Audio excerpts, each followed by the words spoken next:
இன்றைக்கி நம்ம பார்க்க போகிற ரெசிபி பார்த்திங்க அப்படின்னா நல்ல ஒரு சூப்பரான டேஸ்ட்டில் பருப்பு உருண்டை குழம்பு எப்படி செய்யலாங்கிறத பார்க்கலாம். பொதுவாக பருப்பு உருண்டை குழம்பு அப்படின்னாலே சில பேர் உருண்டையை தனியாக வேக வச்சு அப்புறமா குழம்புல சேர்ப்பாங்க.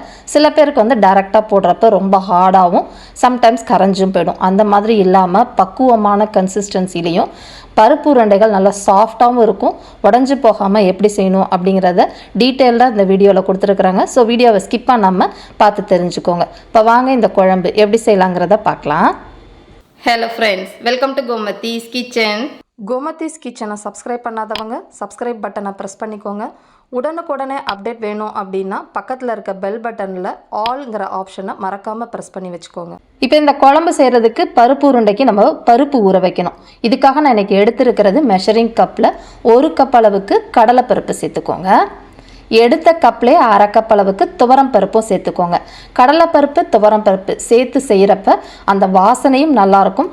அந்த உருண்டை வந்து கட்டியாகாமல் நல்லா சாஃப்டாகவும் இருக்கும்.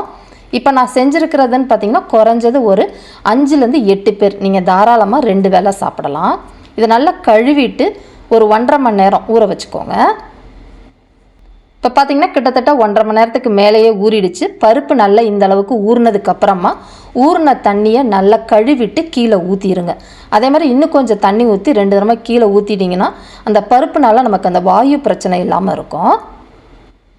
இப்போ பார்த்தீங்கன்னா நல்லா கழுவிட்டு தண்ணியை சுத்தமாக இந்த மாதிரி வடித்து எடுத்துக்கோங்க. அப்போ தான் அரைக்கிறப்ப அதிகமாக தண்ணி இல்லாமல் இருக்கும்.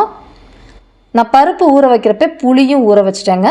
புளியோட புளிப்புக்கு ஏற்ற மாதிரி சேர்த்துக்கோங்க. இது வந்து கொஞ்சம் இனிப்பு புளிப்பு புளிங்கிறதுனால நல்ல ஒரு பெரிய எலும்பிச்சம்பழம் அளவுக்கு புளியை கரைச்சி வச்சுருக்கிறேன். இப்போ இந்த பருப்பு உருண்டைக்கு சாமான்கள் எல்லாம் அரைக்க ஆரம்பிச்சிடலாம். மிக்சி ஜாரில் காரத்துக்கு ஏற்ற மாதிரி நான் வந்து 10 வரமிளகாய் சேர்த்துருக்குறேன். நீங்கள் காரத்துக்கு ஏற்ற மாதிரி கூட குறைச்சி சேர்த்துக்கோங்க. கூடவே வந்து சோம்பு சேர்த்துக்க போகிறேன். சோம்பு வந்து 2 டீஸ்பூன் சேர்த்துக்கிறேங்க. சில பேர் சோம்பு வாசனை பிடிக்கல அப்படின்றப்ப இதுக்கு பதிலாக நீங்கள் சீரகமும் சேர்த்துக்கலாம், நல்லாயிருக்கும். இப்போ இதை கொஞ்சம் பொடிச்சு எடுத்துகிட்டு வந்துடுங்க. தண்ணி ஊற்ற வேண்டாம். ரொம்ப நைஸாக பொடிக்க முடியாது, கொஞ்சம் இந்த மாதிரி குறப்பாக பொடிச்சா போதும். இப்போ இதிலேயே இந்த பருப்பு உருண்டைக்கு தேவையான அளவு உப்பு நான் வந்து கல் உப்பு 1.5 டீஸ்பூன் அளவுக்கு சேர்த்துருக்கிறேன். டேபிள் சால்ட்டுனா 1.25லேருந்து 1 டீஸ்பூன் மட்டும் சேர்த்தா போதும். இதுலேயே இந்த ஊற வச்ச பருப்பை கொஞ்சம் கொஞ்சமாக போட்டு அரைச்சிக்கோங்க. மிக்சி ஜாருக்கு ஏற்ற மாதிரி. நான் சின்ன மிக்சி ஜாருங்கிறதுனால 2 தடவையாக போட்டு அரைச்சிக்க போகிறேன். அரைக்கிறதுன்னு பார்த்திங்கன்னா விப்பர் மோடில் பல்ஸ் மோடில் விட்டு விட்டு அரைச்சிட்டு ஹை ஸ்பீடில் ஒரு 2 செகண்ட் விடுங்க. இந்த மாதிரி அரைச்சிருக்கணும். அதாவது ரொம்ப வந்து பொறையாக இருக்கவும் கூடாது, அது ரொம்ப கெட்டியாகவும் அரைக்கக்கூடாது. இந்த மாதிரி அரைச்சிக்கிட்டிங்க அப்படின்னா பருப்பு உருண்டை சாஃப்டாகவும் இருக்கும், குழம்புல கரையாமையும் இருக்கும். இப்போ இதில் கொஞ்சம் உப்பு பத்தாத மாதிரி இருக்குங்க. அதனால இன்னொரு ஒரு 1/2 டீஸ்பூன் டேபிள் சால்ட்டு சேர்த்துக்கிறேன். இப்போ இதெல்லாம் நல்லா கலந்ததுக்கப்புறமா இதில் சின்ன வெங்காயம் உங்களுக்கு விருப்பத்துக்கு தகுந்த மாதிரி சேர்த்துக்கலாம். நான் வந்து ஒரு 15லேருந்து 18 சின்ன வெங்காயத்தை பொடியாக நறுக்கிட்டு சேர்த்துருக்கிறேன். சின்ன வெங்காயம் இல்லைனா பாதி பெரிய வெங்காயம் நறுக்கி சேர்த்துக்கோங்க. கூடவே ஒரு 4 பல் பூண்டை வந்து நறுக்கி சேர்த்துக்கலாம். அடுத்ததாக கருவேப்பிலை இலைகள் ஒரு 4-5 கிள்ளி போட்டு சேர்த்துக்கோங்க. இப்போ இது எல்லாத்தையுமே நல்லா கலந்து விட்டுக்கலாங்க. இப்போ இதில் வந்து மல்லித்தலை போட மறந்துட்டேன், அதுவுமே உங்களுக்கு தேவைக்கேற்ற மாதிரி சேர்த்துக்கோங்க. சேர்த்து நல்லா கலந்துக்கலாம். சில பேர் இதில் தேங்காய் சேர்ப்பாங்க, நான் வந்து தேங்காய் சேர்க்க மாட்டேங்க. தேங்காய் இல்லாமல் தான் இதில் செய்ய போகிறேன். இப்போ இது எல்லாத்தையுமே நல்லா கலந்ததுக்கப்புறமா உங்களுக்கு பருப்பு உருண்டை குழம்புல எந்த சைஸில் உருண்டை வேணுமோ அதுக்கேற்ற மாதிரி உருட்டி வச்சுக்கோங்க. இப்போ நான் இந்த சைஸில் எல்லாத்தையும் உருட்டிட்டு காட்டுறேன். இப்போ பார்த்திங்கன்னா நம்ம பண்ணினதுக்கு இத்தனை உருண்டைகள் கிடச்சிருக்குது.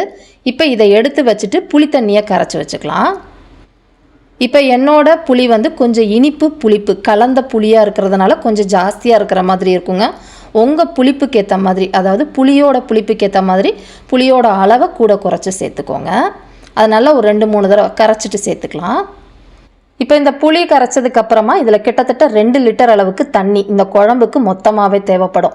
அதில் 3/4 தண்ணியை வந்து இப்போ சேர்த்துட்டேங்க. அதாவது 1.5 லிட்டர் தண்ணி சேர்த்துருக்கிறேன்.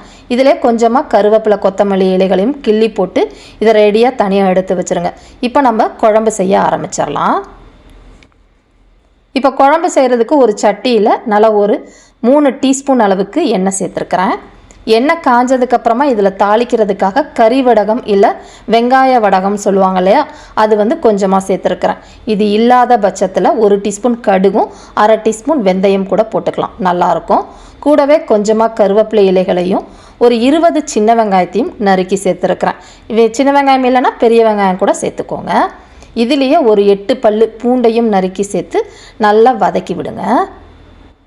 இப்போ இந்த வெங்காயம் நல்லா வந்து லைட்டாக செவந்து வர மாதிரி வதக்கி விட்டுக்கலாம். இது வதங்கிக்கிட்டு இருக்கப்பே இந்த குழம்புக்கு தேவையான ஒரு பாதி அளவு உப்பு, 1 டீஸ்பூன் டேபிள் சால்ட் போட்டு வதக்கிக்கோங்க. இப்போ பார்த்தீங்கன்னா வெங்காயம் நல்லா லைட்டாக செவந்து வர மாதிரி வதக்கியிருக்கிறது இல்லையா? இந்த அளவுக்கு வதங்கி வந்ததுக்கப்புறமா இதில் தக்காளி பழம் சேர்த்துக்கலாம். சின்ன சைஸில் 2 தக்காளி, பெருசாக இருந்தால் 1 தக்காளி போதும். இப்போ இந்த தக்காளி குழைவாகிற அளவுக்கு வதக்கிக்கோங்க. இது வதக்கிக்கிட்டு இருக்கப்பே மிச்ச பாதி உப்பு, மொத்தமாக இந்த குழம்புக்கு 2 டீஸ்பூன் உப்பு தேவைப்படும். இப்பயே போட்டு எல்லாத்தையுமே வதக்கிக்கலாம். இந்த அளவுக்கு வதங்கி வந்ததுக்கப்புறம் மசாலா பொடி சேர்க்கலாம். முதல்ல சேர்க்குறது 1/2 டீஸ்பூன் மஞ்சள் பொடி. அடுத்ததாக காரத்துக்கு தகுந்த மாதிரி தனி மிளகாய்த்தூள் 1 டேபிள் ஸ்பூன் சேர்த்துருக்குறேன். நீங்கள் காரத்துக்கு தகுந்த மாதிரி கூட குறைச்சி சேர்த்துக்கோங்க. 2 டேபிள் ஸ்பூன் அளவுக்கு மல்லித்தூள் சேர்த்துக்கலாம். சப்போஸ் உங்கள்கிட்ட குழம்புத்தூள் இருந்துச்சுன்னா 3 டேபிள் ஸ்பூன் இந்த மசாலா பொடிக்கு பதிலாக வெறும் குழம்புத்தூள் கூட போட்டுக்கலாம். இப்போ போட்டிருக்கிற மசாலா சாமான்கள் நல்லா வதங்கி இந்த அளவுக்கு வந்ததுக்கப்புறமா கரைச்சி வச்சுருந்த அந்த புளிக்கரைசலை சேர்த்துக்கோங்க. இதை சேர்த்து நல்லா கலந்து விடுங்க. கலந்துட்டு இது நல்லா தளன்னு கொதிச்சு வரட்டும். இப்போ இது கொதிச்சிட்டு இருக்கப்பே இதில் பெருங்காய பொடி ஒரு 1/2 டீஸ்பூன் அளவுக்கு சேர்த்து கொதிக்க விடுங்க. இது கொதிச்சிட்டு இருக்கப்பே இதுக்கு ஒரு தேங்காய் விழுது அரைக்கணும். அதை வந்து நம்ம ரெடி பண்ணி எடுத்துகிட்டு வந்துடலாம். தேங்காய் விழுது அரைக்கிறதுக்காக அதே மிக்சி ஜாரை எடுத்து வச்சுருக்கேங்க. இதில் 1/2 மூடி தேங்காய் சின்ன சைஸில் இருக்கிறது. துருவின தேங்காவோட அளவுன்னு பார்த்திங்கன்னா மெஷரிங் கப்பில் கிட்டத்தட்ட 3/4 கப் அளவுக்கு சேர்த்துருக்குறேன். சப்போஸ் உங்களுக்கு தேங்காய் அரைச்சி ஊற்றுறது பிடிக்காது அப்படின்னா இந்த இதை ஸ்கிப் பண்ணிவிட்டு கூட நீங்கள் இந்த குழம்பு செய்யலாங்க, நல்லாயிருக்கும். இப்போ இதுக்கு எதுவுமே சேர்க்க வேண்டாம், தண்ணி ஊற்றி அரைச்சா போதும். இப்போ பார்த்திங்கன்னா கிட்டத்தட்ட ஒரு 1/2 கப்புக்கு மேலே தண்ணி ஊற்றி இந்த மாதிரி தண்ணியாக அரைச்சி வச்சுருக்கிறேன். இப்போ அதை ரெடி பண்ணிட்டு வரதுக்குள்ளே குழம்பு நல்லா கொதிச்சு வந்திருக்குது பாருங்கள். இந்த அளவுக்கு ஒரு 5 நிமிஷம் கொதிச்சா போதும். இப்போ இதை நம்ம அரைச்சி வச்சுருக்கிற அந்த தேங்காய் பால் மாதிரி இருக்கு இல்லையா, அதையும் சேர்த்துக்கலாம். சேர்த்து நல்லா கலந்து விட்டுட்டு தேங்காய் சேர்த்தோன்னே கொஞ்சம் கெட்டிப்படும். அதனால் அதுக்கேற்ற மாதிரி கன்சிஸ்டன்சி பார்த்துட்டு தண்ணி ஊற்றிக்கோங்க. எனக்கு கொஞ்சம் கெட்டியாக இருக்கிற மாதிரி தான் இருக்குது. அதனால் இன்னும் ஒரு கப் அளவுக்கு தண்ணி சேர்த்துருக்கிறேன். மொத்தமாக 2 லிட்டர் அளவுக்கு இந்த குழம்புக்கு தண்ணி தேவைப்படும். இந்த சமயம் உருண்டை போடுறதுக்கு முன்னாடி பார்த்திங்கன்னா இந்த குழம்பு தண்ணியாக இருக்கணும். அப்போ தான் உருண்டை போட்டு வெந்ததுக்கப்புறமா கன்சிஸ்டன்சி உங்களுக்கு சரியாக இருக்கும். இப்போ பார்த்திங்கன்னா தெரியும், நல்லா தளன்னு கொதிச்சு வந்துருச்சு. இந்த அளவுக்கு கொதிச்சதுக்கு அப்புறமா தான் உருண்டைகளை சேர்க்கணும். உருண்டைகள் போடுறப்ப அடுப்பு தீயை கொஞ்சம் கம்மி பண்ணிக்கோங்க. அதிக தீயில் இப்போ வச்சு போட வேண்டாம். இப்போ பருப்பு உருண்டைகள்லாம் போட்ட உடனே பார்த்திங்கன்னா கிளறி விடக்கூடாது. லைட்டாக அந்த மாதிரி சட்டியை உலுக்கி விட்டீங்க அப்படின்னா நல்லா எல்லாமே உள்ளே போயிடும். இப்போ இதை நல்லா வந்து வெந்து வரட்டும்ங்க. குறைஞ்சது ஒரு 5 நிமிஷம் ஆகும் இது வேகிறதுக்கு. இப்போ ஒரு 2-3 நிமிஷம் வெந்ததுக்கு அப்புறமா லைட்டாக கிளறி விடுங்க. சம்டைம்ஸ் உருண்டைகள் சட்டியில் கீழே போய் டக்குன்னு அடி பிடிக்கிற மாதிரி இருக்கும். அதனால் கலந்து விட்டுட்டிங்கன்னா நல்லா வெந்து வரும். இப்போ அது இன்னுமே வேகட்டுங்க. இப்போ இது கொதிச்சிட்டு இருக்கப்போ இதில் கொஞ்சமாக வெல்லத்தை பொடிச்சது சேர்த்துருக்குறேங்க. இது போடுறதுனால உங்களுக்கு இனிக்காது.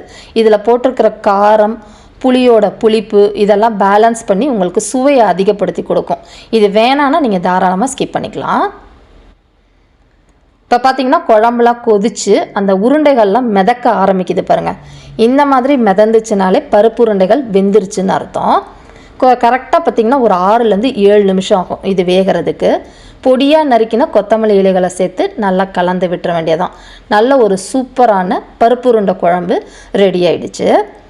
இந்த குழம்பு கன்சிஸ்டன்சி இறக்கின உடனே பார்த்திங்கன்னா கொஞ்சம் இந்த மாதிரி தண்ணியாக தான் இருக்கும். ஏன்னா இது நேரம் ஆக இந்த குழம்பு இன்னுமே கெட்டிப்படுங்க. இந்த டைம் அடுப்பு ஆஃப் பண்ணிவிடுங்க. பருப்பு உருண்டைகளும் நல்லா வெந்து வந்துருச்சு. சூப்பரான பருப்பு உருண்டை குழம்பு நல்லா சுட சுட சாதத்தில் பிசைஞ்சு சாப்பிட்றதுக்கும் இட்லி தோசையோட சாப்பிட்றதுக்கும் அட்டகாசமாக இருக்கும். கட்டாயமாக ட்ரை பண்ணி பாருங்கள். இதே மாதிரி அளவுகளோட இந்த பருப்பு உருண்டை குழம்பை நீங்களும் செஞ்சு பாருங்கள். செஞ்சு பார்த்துட்டு எப்படி இருக்குங்கிறத கமெண்ட் பண்ணுங்கள். வீடியோ பிடிச்சிருந்தாலும் கமெண்ட் பண்ணுங்கள். லைக் பண்ணுங்கள், ஷேர் பண்ணுங்கள். மறக்காமல் கோமதீஸ் கிச்சன் சேனலையும் சப்ஸ்கிரைப் பண்ணி வச்சுக்கோங்க. தேங்க்ஸ் ஃபார் வாட்சிங்.